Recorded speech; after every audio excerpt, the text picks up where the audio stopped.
Здравейте, приятели! Показвам ви един голям тристаен апартамент с 2 спални, 3 балкона и камина. Апартамент се намира в малка жилищна сграда с ниска такса поддръжка, буквално на 5-6 минутки пешком от самия пешеходен център на град Банско. Намира се на 4-ти етаж, имаме асансьор в сградата и в него се влиза директно. Това е холът, който е разработен ето така, който се качваме на 2-ри етаж. Имаме кухня, след малко ще я покажа между другото. Ето това е коридорът с едната спалня и едната баня. Айде да започнем от тях. Това е първата баня с индивидуален бойлер, индивидуални партиди за ток и вода и вана. Показваме бързо и имаме прозорче на самата баня. Ето така. И от входа, от самата врата, се влиза в първата спалня. Тя е напълно обзаведена с 2 слепени двойни легла. С цялата мебел, всичката е от масивно чамово дърво.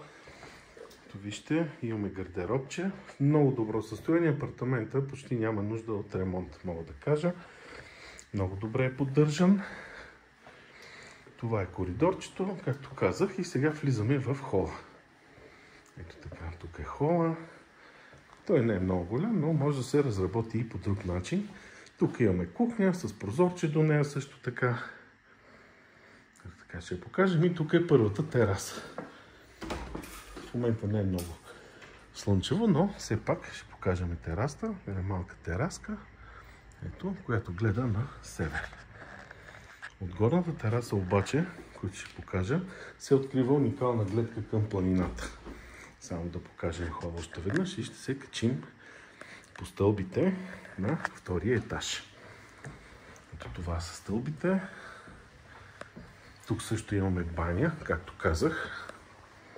Само да се кача и ще я покажа. Тук имаме нещо междинно, като малко холче с камина.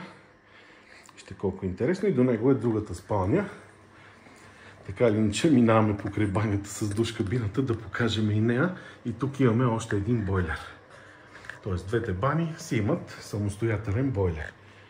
И това е една малка стаечка пак, малко холче, много уютно, което може да се направи на кабинети с камина. И тук излизаме вече на втората тераса, където имаме гледка на доста голяма, почти на 360 градуса. Това тук пред нас е изток. Родопа се вижда и от тук в момента не се вижда Пирин планина, но източния и югоизточния дял на Пирин би се виждал при слънчев ден. И ако тук се вижда автомивката, значи буквално на 5-6 минутки сме пешком от самия център на град Банско.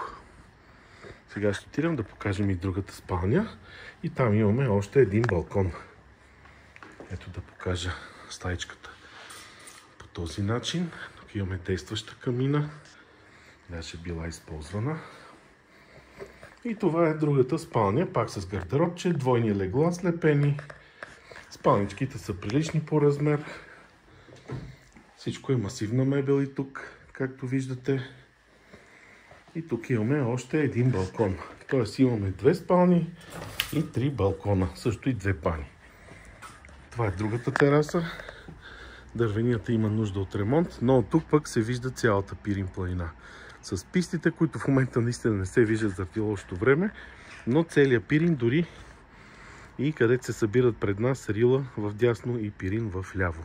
При слънчев ден тук ще се вижда цялата планина. Цялата.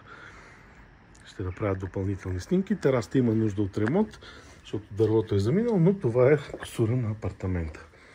За повече информация ще оставя моите данни на линка под това видео.